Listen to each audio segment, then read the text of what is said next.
Welcome to History's Hiccups, Part 38. In 1545, the Mary Rose, King Henry III's mighty warship, met a mysterious fate during the Battle of the Solent, sinking suddenly before the English fleet and a horrified king. The cause of its sinking, perhaps overloading or a tragic maneuver, remains a subject of debate. Lost for over 400 years, the Mary Rose was miraculously raised from the Solent's depths in 1982 in a landmark maritime archaeology project.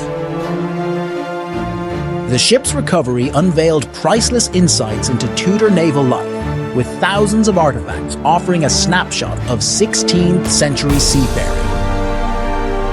Today, the Mary Rose is a testament to England's maritime heritage, encapsulating both a historic naval tragedy and a triumph of modern archaeology.